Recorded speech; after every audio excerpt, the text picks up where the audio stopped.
kiosco. Ya estamos rápidamente de regreso. Ya estamos rapidísimo, pero estábamos ya muy tensos porque se nos estaba llegando el tiempo del corte. Pues a ver, vamos a ver de qué tratan las portadas del día de hoy. Creo que algunas retoman justamente este debate todavía sobre el tema de la colaboración México-Estados Unidos, qué está haciendo un país, qué está haciendo otro. Y dentro de todo ello, ayer una información que tiene que ver con que el presidente Biden, en un discurso con familias que han sido víctimas de tiroteos en Estados Unidos, dijo que va a hacer todo para controlar la distribución de armas, que estas armas pues no lleguen a manos de jóvenes que finalmente terminen generando tiroteos como los que vemos un día sí y otro también allá en Estados Unidos, y que también eso tiene que ver con pues toda la violencia relacionada con el tráfico de drogas igualmente, ¿no? Entonces Biden dice eso y también le dice a sus congresistas, ustedes tienen que hacer algo. Y hoy el presidente retomó ese tema y dijo, lo celebro. Y que además Biden hace un decreto, no sabemos cuáles son los alcances reales, Así es. porque hay una legislación que protege precisamente a esta Asociación Nacional del Rifle, que es muy poderosa. Muchos republicanos le deben sus asientos precisamente a esta asociación. Es un gran negocio, se sigue vendiendo como si fuera una caja de cereal, por ejemplo, en Texas, una arma de alto poder a quien se quiera. O sea, los niños, los jóvenes tienen acceso a estas armas de alto poder. Y el acceso implica masacres en centros comerciales, en escuelas. Esto es una película reiterada que se ve en los Estados Unidos. Las cifras, los datos son de espanto, de escándalo, de cuántos tiroteos hay. Y sobre todo en el caso de México, pues ya lo dice el presidente, el 80% de las armas que tienen los cárteles de la droga provienen de los Estados Unidos. Es un problema que es gravísimo. Ahora viene este decreto que pareciera es un tanto tibio, porque hay que decirlo, un presidente de los Estados Unidos hoy en día no puede tampoco con estos grupos de poder enquistados en el propio Congreso de su país. Pero dice el presidente López Obrador, es importante que cuando menos Biden tenga esta visión de acotar el acceso a las armas, ¿no?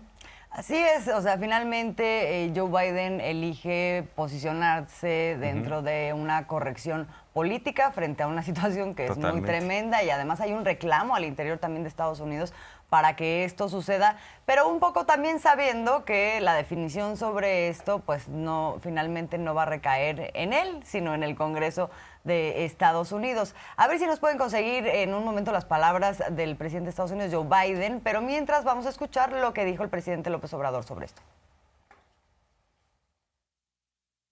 Ayer el presidente Biden emitió una resolución, un decreto para un mejor control en la venta de armas, algo que celebro y qué bueno que hizo, que llevó a cabo esta acción, porque ¿de dónde vienen las armas que utilizan los narcotraficantes en México?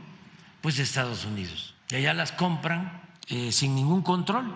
Es un gran negocio, y también para Estados Unidos. ¿Por qué no controlan, sobre todo, la venta de armas de alto poder? ¿Qué hacen con eso? El 80% de las armas que utilizan aquí las organizaciones criminales, las de alto poder, vienen de Estados Unidos. Y no hay control. Pueden comprar una ametralladora en un supermercado, en una armería. Today, I'm announcing another executive order that will accelerate and intensify this work to save more lives more quickly. First, this executive order helps keep firearms out of dangerous hands, as I continue to call on Congress to require background checks for all firearm sales. Bueno, esto es parte del anuncio, ¿no? Era un poco más amplio y bueno, también le decíamos, está el llamado al Congreso que ahí mismo hizo, la gente le aplaudió mucho. Pero a propósito de este tema, es importante también rescatar lo que ayer en un comunicado publicó el embajador de Estados Unidos en México, Ken Salazar, como haciendo esta justificación de qué es lo que está haciendo Estados Unidos y un poco diciendo, en Estados Unidos fuimos los primeros en hacer todo este combate contra el tráfico de fentanilo, ¿no? Y también el control de armas. Esto llama la atención porque, por ejemplo, una de las cosas que plantea es toda la cantidad de millones de dólares que están destinados a esfuerzos para política de drogas, ¿no? Y de vencer la epidemia. No dice exactamente qué políticas, tampoco dice qué resultados, ¿no? Una cosa que sí hizo ayer, por ejemplo, el gobierno de México. Habla, por ejemplo, también de un programa de comunidades libres de drogas y de atención a gente que ya es adicta, que son ya en números muy escandalosos, pero un poco es taparle el ojo al macho, ¿no? Es decir, después de que el niño se ahoga, el pozo vamos a taparlo, porque ya es como asumir que tienen esa condición de adicciones, pero no irse un poco a las causas de lo que está provocando esto. Y finalmente, nada más quiero comentar sobre el tema de las armas particularmente. Dice, la ley bipartidista de comunidades más seguras refleja el compromiso del combate del tráfico de armas, del tráfico ilegal de armas. Por primera vez se triplica como un delito con sanciones que llegan a 25 años. Se han incrementado en 300% el decomiso de armas de fuego ilegales, es decir, ahí sitúan el problema, pero entonces no se habla, que eso es un poco a lo que aludiría más bien el decreto de Joe Biden, y vamos a ver hasta dónde llega, no habla del tema de la venta así descomunal, libre, ¿no?, de armas legalmente en Estados Unidos, y que es uno de los principales problemas, porque bueno, claro que esas luego también acaban en un tráfico ilegal, pero lo principal es que toda la población está armada en Estados Unidos. Exactamente. O sea, esta agenda de restricción de las armas en Estados Unidos va avanzando a cuentagotas. O sea, no podemos echar las campanas al vuelo con este decreto de Biden, que es bastante limitado. Y México está haciendo su parte en lo que hace al control de las armas. Me llama la atención esto que maneja la jornada. Dice, con López Obrador se incrementó 65% el decomiso de armas respecto al sexenio de Peña Nieto. Y resalta esta cifra. En este sexenio, el decomiso de armas en nuestro país incrementó 65% comparado con el periodo 2014-2018. En fusiles calibre 50, que son poderosísimos, se incautaron 61% más, lo cual es un indicador de la fuerza que ha tomado el crimen organizado. Esos calibres 50 son los que pueden penetrar el blindaje, para que entendamos el poderío que hoy en día tienen los cárteles. Y es una industria que genera miles de millones de dólares en los Estados Unidos y pueden comprar legisladores. Por eso la Asociación Nacional del Rifle pues le pone todas las trancas, le pone todas las trabas, todos los topes, muros, murallas a las legislaciones que tienen que ver con la restricción de las armas y que no terminen en manos de jovencitos e incluso de cualquier persona. ¿Qué es lo que dice la Asociación Nacional del Rifle, por cierto? A propósito de este decreto de Biden, dice, esta es la declaración de la Asociación Nacional del Rifle sobre la orden ejecutiva de Biden. Los delitos son cometidos por delincuentes. Hasta que el presidente Biden y sus aliados decidan perseguir a los criminales violentos, la violencia seguirá descontrolándose como lo ha hecho. El enfoque de nuestras leyes y esfuerzos debe estar en el elemento criminal y no en los estadounidenses respetuosos de la ley. Es decir, o sea, aquí no se ve como una fuente de violencia el hecho de que toda la población esté legalmente armada, ¿no? Sino o sea, los criminales son criminales en sí mismos y a esos no hay que darles armas, pero a los que son buenos, a esos sí hay que darles, ¿no? Este es como un poco el planteamiento que han defendido, y pueden decir cualquier cosa y pueden presionar como sea, porque o sea, el hecho es que primero Estados Unidos tendría que entrar en una especie de regulación, pero hasta electoral, o sea, porque los partidos políticos, los candidatos allá pueden ser financiados por quien sea. Y uno de los grandes financiadores corporativos es esta Asociación Nacional del Rifle. Y vamos a ver, hay datos de senadores, además, que son muy activos, que participan en el debate público todo el tiempo, por cierto, varios, con mensajes en contra de México y de cómo México no hace nada, ¿no?, por combatir este flagelo. Estamos viendo John McCain recibe, por ejemplo, 57,740,521,000 millones. O sea, Sí, es una 7 millones de dólares. Así, estamos hablando aquí en dólares, ¿verdad? En dólares, exactamente. Pues hay otro, David Baladao, $51,000. Ya lo decías, McCain, $7,740,000. Steve Pearce, $90,000. Henry Cuellar, $26,000. Son aportaciones que se han recibido históricamente, ¿no? Marco Rubio, que es de los que tiene una agenda antihispana, $3,300,000. Estamos hablando de algunos otros. Carlos Curbelo, $75,000. Mario Díaz Balar, $32,000. Ted Cruz, que es senador por Texas, también antimexicano, ha recibido $75,000. Esto de acuerdo a esta fuente, Open Secrets Data, pero seguramente hay más contribuciones que han recibido otros legisladores y ellos mismos, ¿no?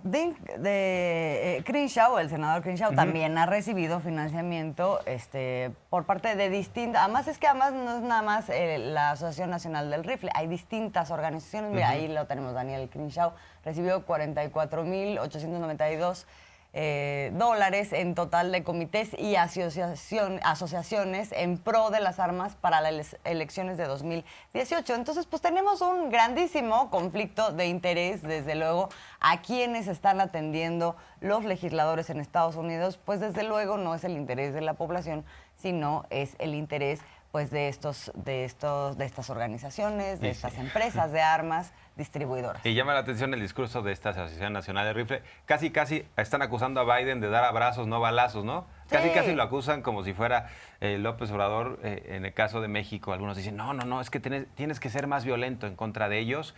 Y hay que decir, de acuerdo a esta asociación, el problema es que no se está buscando, no se está yendo en contra de los criminales, pero en realidad las peores masacres no provienen de delincuentes probados, son sus primeros delitos que cometen niños y jóvenes que van a la escuela y abren fuego. No es como un asunto que pudiera resolverse a través de la inteligencia, que uno dijera, es que Biden no hace nada ante las masacres. Pues, ¿qué va a hacer ante un joven que por primera vez decide que ante la circunstancia que vive va a comprar un arma y se la vacía a sus compañeros?